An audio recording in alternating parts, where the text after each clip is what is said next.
Hello, meatbags. This is the ISO. So, as you might have noticed, I've been streaming EVE Online on my channel a lot lately, and it got me thinking. I have a lot to say about the game, and its related products, and CCP as a whole. In case you didn't know, I'm an old EVE player. I don't really play a ton. I have memories of the Empyrean Age back in 2008, and man, that was a time to be alive. Travel upset your stomach. Just a little clarification about this video. I am going to talk about my history with EVE and kind of my love-hate relationship with the game and kind of like what CCP is all about. A lot of what I'm going to say is my opinion. I was working in tech support back in 2008 and I had a laptop. Internet. Do you have any matches? Try setting it on fire. And the job really got me started on the whole having my own PC and really gaming on it.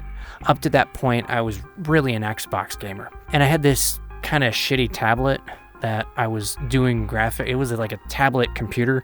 It did a little swivel thing with the monitor, and I was doing graphic art on it. It was a HP TX 2000 with Windows Vista on it. I had an NVIDIA GeForce Go 6150. And yes, this is before the GTX 200 series started in laptops. I used to do digital art at my college and mainly used it as a school computer and a sort of potato game machine. Like I said, I was an Xbox guy and was really into Halo at the time. That's right. I'm a gay robot. But I distinctly remember getting those EVE Online ads in websites and while sitting around at my school lounge. EVE still has major ad pushes on the web, but not as much as like in the past. I also remember saying out loud or in my head, man, I have no interest in paying a monthly bill for an MMO. I was into sci-fi and space stuff. Spore and Force Unleashed come to mind, but I was kind of a lower income college student, even though my job was paying $10 an hour, a lot back in the day. So I paid the game no mind until I was like, you know what, I'm just gonna do a free trial and then cancel it. And this is before free accounts. So I tried the trial and really wasn't feeling the game at all. My computer, as I said, it was a potato. EVE was and still is potato central. The old Trinity graphics were something to behold. It was an interesting game, but it couldn't hold my attention for very long. I ended up paying for one extra month in the winter and played EVE on this shitty laptop in various coffee shops, listening to mindless self-indulgence. I ended up paying for 1 month after the trial ended. Like I said, I was tricked into the second month because I didn't remove the card from the account and kind of was sucked into the game by that time. I did actually end it a few days after the trial ended, but played out the rest of the month and I'd say I'd have a pretty good time. But by the end of it, I left with some pretty hollow feeling gameplay.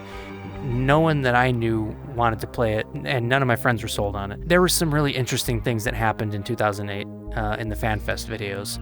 I discovered them in early 2009 while at work, and they had an on-stage demo of walking in stations with an avatar. It's actually a placeable object, and all of these tables and chairs are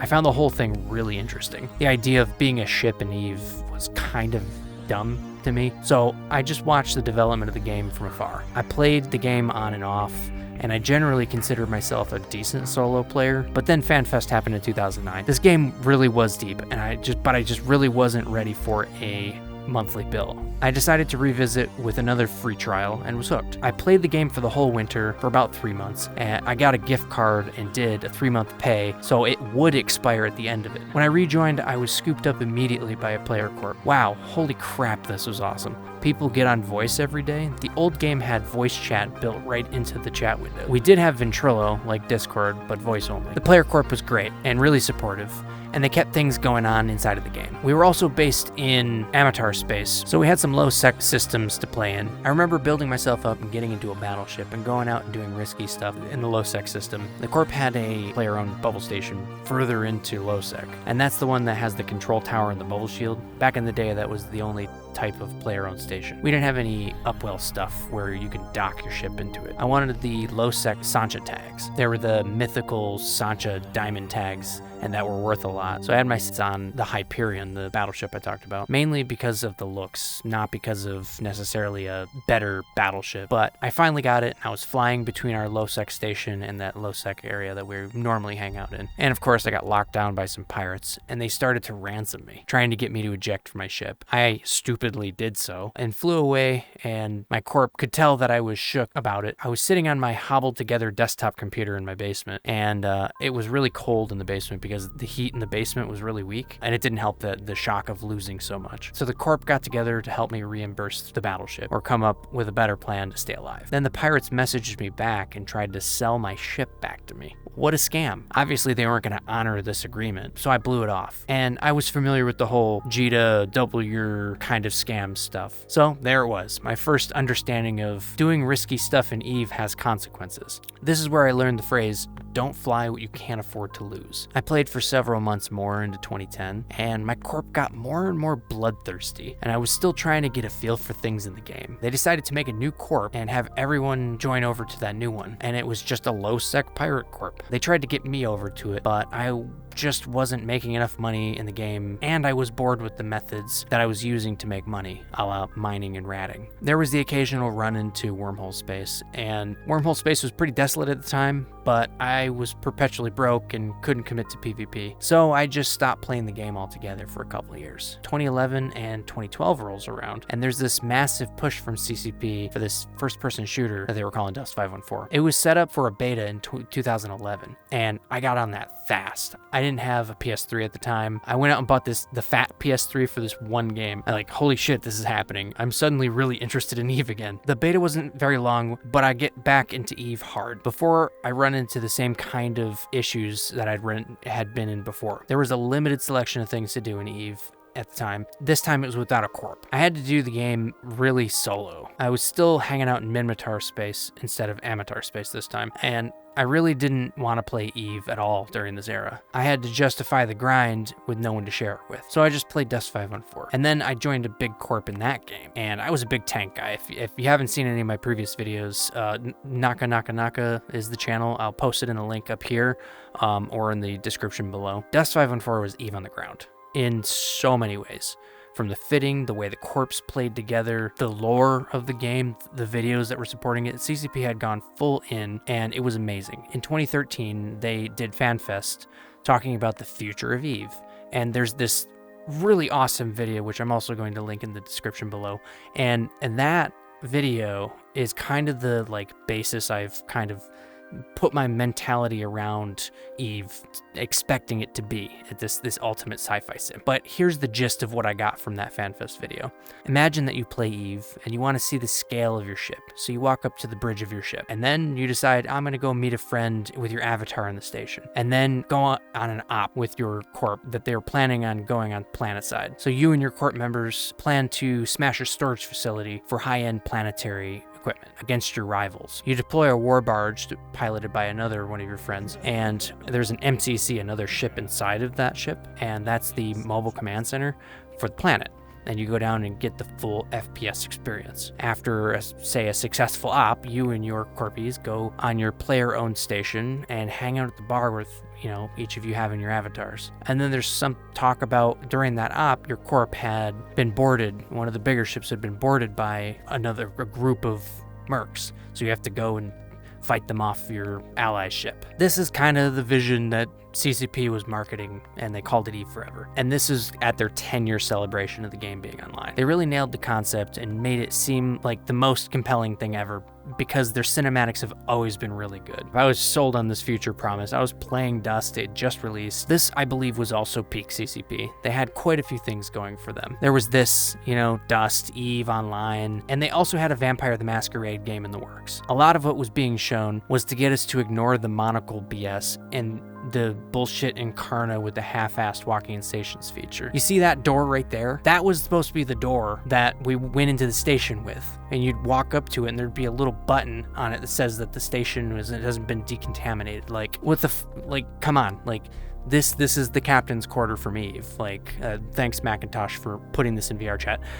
This is the coolest feature they had in the game up until this point. This also happened to be the station environment that you went into as your Dust clone. So this is actually the Dust version of the Eve version. They're identical, they're just copy and paste. But during the time I only really dabbled with Eve, I was holding out on truly cool features like the walking in stations and cross-interaction between Eve and Dust. And all for naught, because they got a bunch of people on stage at Eve Fan Fest 2014 just for CCP to execute what people were calling later on the Rouge wedding, because CCP Rouge is the one who was on stage who did it. And Game of Thrones was really popular at the time, so you can see the parallels here. Ever, you guys.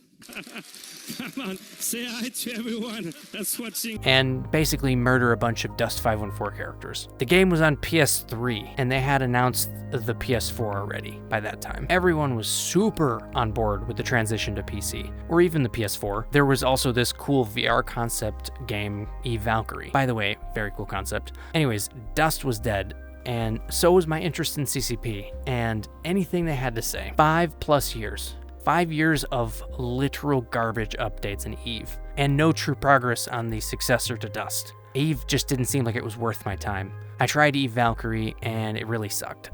It was cool, but it was not much more than a tech demo. Where is the Eve fitting system? Where are the corps? Where's the money? The game was extremely shallow, not to mention they filled out matches with NPCs, so you could never really tell who were people or bots. There were some major shifts in CCP as well, mainly that they were bought by a South Korean company, and things with China had become icy, so, they had their Shanghai office, and from what I understand, they kind of lost a bit of the development knowledge. Dust as a product was promised to be this new game, a wave shooter, Eve Nova. A lot of people tried it at an event and really hated it. It was deemed by a lot of people as very unambitious, so they canceled it. It was pretty close to what Eve Valkyrie was. I mean, good, it looked terrible, and too much of it was actually seeming like it was Eve Valkyrie. There wasn't a whole lot in the customization department. Eve had a couple of updates that were pretty decent. The Upwell style of player-owned station was the only real advancement at the time. That was 2016. And there hasn't been a really game-changing feature since then. But I mean, that's 2016. That was almost 10 years ago. It's 2025 now. We've had one major feature in 10 years. That's really unacceptable. They also had the call to remove walking in stations, the captain's quarters. So that's insane that they removed it with no plan to replace it. I mean, it still pisses me off. It's really the only way to get a sense of scale with the ship in the game compared to a human scale thing. So yeah, removing features bad, not really an argument. So this seems to me like Eve was kind of done for a while, and so I was done with it. So then I come back to Eve, and not by choice. It was 2020, and you can kind of guess where I'm going with this. Global pandemic. And the only game to play while locked inside that I could think of that could hold my interest for a long period of time was Eve. So I reactivated my accounts and joined up with a nullsec corp. And I made a really decent buck doing that. I joined a corp that had active members in it, and it really felt like high sec out there. We did the usual stuff that you do in null: high tier ratting, moon mining, industry, the works, bit of PvP as well. And then things started to die down. People weren't showing up for mandatory fleet stuff. This is a big nullsec group, and it's not a huge area too. They had the people just weren't getting on.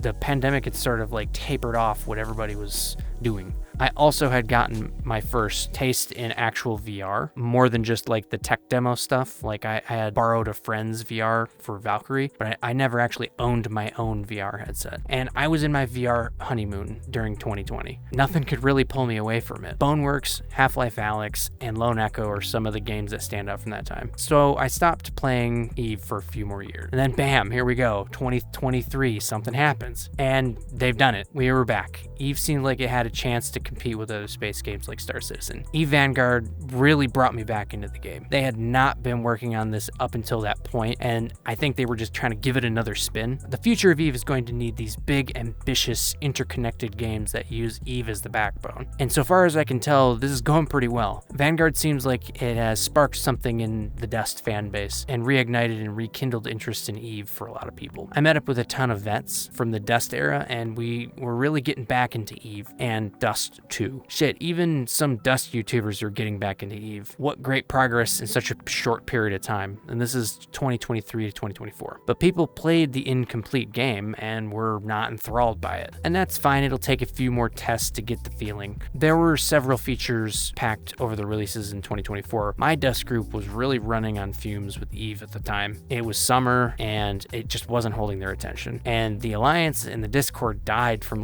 lack of major progress in both EVE and Vanguard. All of the initial interest is now dust in the wind. The Discord we made was deleted by the owner, and blam, here we are in another update dip. I'm holding on hope that they're gonna have something big planned for FanFest 2025. There were murmurs during the 2024 one about something big happening this year. They're also heading back to Harpa for the first time in a minute. That's that big convention center in Reykjavik. Today, where EVE is it's something that exists as this very cool concept that no other developer has come close to replicating. I want it very hard for it to succeed. The mechanics of the game aren't really the only thing I find interesting about the game. Its world, lore, and the people that play in it and create this large narrative is something that the whole gaming industry should behold. There's a reason that CCP managed to keep the game afloat for 20 plus years. It's never been about being cautious or anything like that. It's always been about these amazing updates that the game has received through the years and the grand promise of what a true ultimate space sim lifestyle could be. Star Citizen is the most overpromised and overly ambitious games and has gotten them over $1 billion in capital to build what's turning into a really amazing game. There is one thing that even Star Citizen share though, and that is it's taking too damn long to accomplish this goal. I personally am still energized by what EVE has got now. I was going to take a break from the game last year in 2024 after the whole disintegration of our Discord and stuff, but I'm going to make something in EVE for myself and maybe others who are willing to follow me. I made a Corp in EVE. It's